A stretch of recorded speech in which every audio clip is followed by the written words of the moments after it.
Hi, I'm Ted Kofi, and this is another video looking at developments surrounding the black community here in the United Kingdom. Turns out that Sean Puffy Coombs, P.Diddy, has just launched something which he calls the All Black Party in America. The purpose of the All Black Party is to empower African Americans following George Floyd, Black Lives Matter, and an election which is arguably the most important presidential election in a generation for America.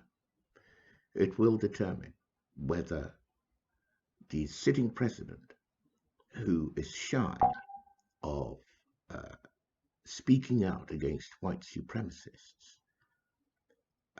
gets re-elected, or Joe Biden, a person who was very much more liberal in his views and is importantly running with a mate who is a black female. So, what does P. Diddy want to do with this party? He says that he wants black people, no matter what they voted before, to unite behind a single agenda. This because even though he is very well made, he's a multi millionaire from his hip hop and clothing enterprises, he realizes that his community, the people he comes from, don't have political leverage yet. That's why they're still being brutalized by the police. That's why they're still going to jail in droves. That's why they're still the greatest victims of COVID, as happened here in the United Kingdom. The issue was political leverage. And as I listened to his 30-minute kind of introduction tape, one phrase absolutely hit me square between the eyes. He talked about the illusion of inclusion. Let me just segue for a moment to something called gaslighting. So, gaslighting, as we all probably know, is a situation in which you get the individual to falsify their reality to reflect another reality that somebody else wants them to have. Of course, if the individual can't see their reality for what it is, they will never take the right decisions. They will always become the victim of their circumstances. And that's exactly what gaslighting enables one to do. And I find it instructive because there is this pervasive illusion of inclusion, particularly here in the United Kingdom, where racial tensions and so on are very much more moderate, shall we say. Of course, we're not a society that carries guns, and so the kind of lurid killings that happen in America just don't happen here in the United Kingdom. I'm not saying there aren't murders and there aren't fatal attacks and so on, but very, very, very much fewer than America, where everybody, it seems, owns a gun. So, if we follow this illusion that black folk in the UK are included in the decision-making process, in the wealth creation process, and are generally first-class citizens at the front line, at the top table, making decisions that affect their future.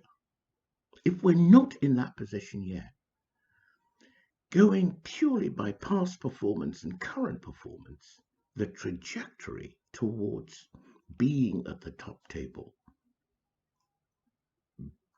is a very long one. So that's why P. Diddy addressed his situation in America by creating what he calls the All Black Party. Now, for the United Kingdom, a couple of things are really important.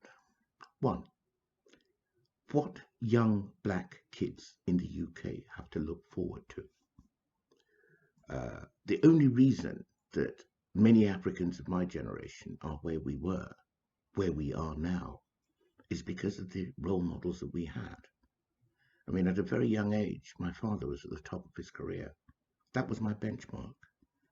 One by which I should say I'm not really doing that well.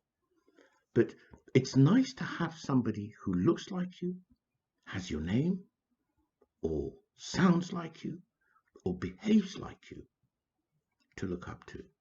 In the United Kingdom, those role models simply don't exist. And when young people aren't given mentors and role models to look up to, they are what they are. In their youth, testosterone is raging. Most people will tend to take the line of least resistance. And let's not judge them too badly, because they are in circumstances where their options, as far as they were concerned, were very limited.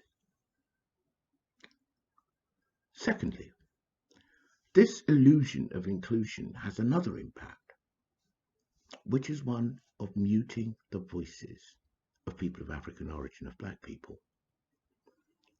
What happens is that minority ethnics tend to pander to the majority society. And by pandering to the majority society, whether in fear of rejection, fear of exclusion, fear of some other kind of pushback from the majority society, they don't speak their needs. Today, I did a post for YouTube, and I read a comment, which, from a white person, obviously, which stated very confidently that, well, look, I know lots of minority ethnic people, and none of them believe that systemic racism exists in the United Kingdom. Well, there you are. I had to write and tell him that actually that kind of behavior is quite common, because the people you're talking to have probably rightly assessed that you could not stand to be told the truth. And I don't know who those people are. If you're their boss, it could cost them their job, or certainly it won't help with their evaluation at the end of the year if they're telling you things you don't want to hear, know, or see. So it's a very sad kind of cycle. People don't talk about what the problems are, and so the problems can be said not to exist. If the problems don't exist, then there's nothing to solve. If there's nothing to solve, we always keep returning to the status quo ante. Nothing changes. Or if change happens, change occurs at a glacial pace. Now, it's interesting that I can't help thinking of these things for Africa at the same time. With the trouble that's going on between the government and the young, mostly young demonstrators who are out on the streets demanding an end to the SARS project. It's a special anti-robbery squad police unit, which is allegedly filled with corruption and illegalities, and which the Nigerian people have decided they won't have anymore. While that is going on, I just wonder if politicians in Africa sit down for a moment and ponder what our cousins, our brothers indeed, in America are going through. If a person like Sean Puffy Coombs is saying that he doesn't have political leverage, and an African leader has all the political leverage he needs handed to him without having to have fought for it, I wonder what that says about the duties that imposes on African leaders to act as mentors, role models, and enablers of their fellows abroad. All of this is so important, and it's made even more relevant because actually the pressures facing minority ethnics, black people in the diaspora, are no different to the problems facing Africans in Africa. In Africa, there is also this illusion of inclusion into the world community. how can you be included into something at which typically um, your resources are being extracted from the country, from your countries, for minimum, for a minimum payback, and where, on account of our arrangements, we know that the outflows of capital from Africa going to the places where they are least needed, which is in the West, are absolutely enormous. If indeed corruption does occur in Africa, if the money was reinvested in Africa, I tell you, the consequences would be very different. But the point is that Africa's wealth is being exported by foreigners and by Africans. And all of this within this context that somehow, oh, it's okay, it doesn't matter, we're all included into the world community. It is again the illusion of inclusion that African leaders must bite the bullet and take a look at.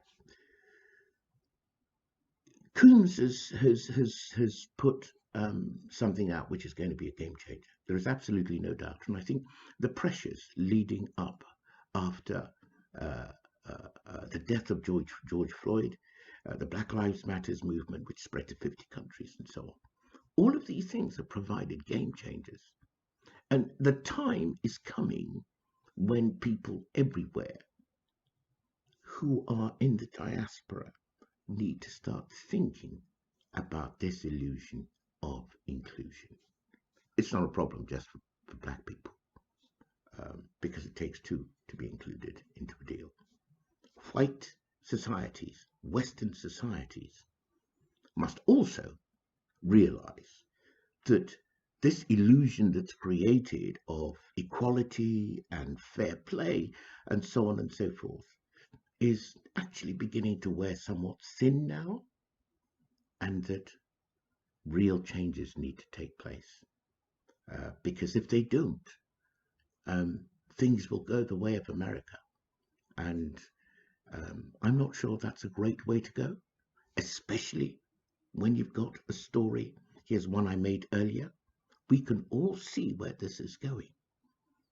But the illusion of inclusion, I think, is being recognized, and it has to be dealt with. That's a good thought.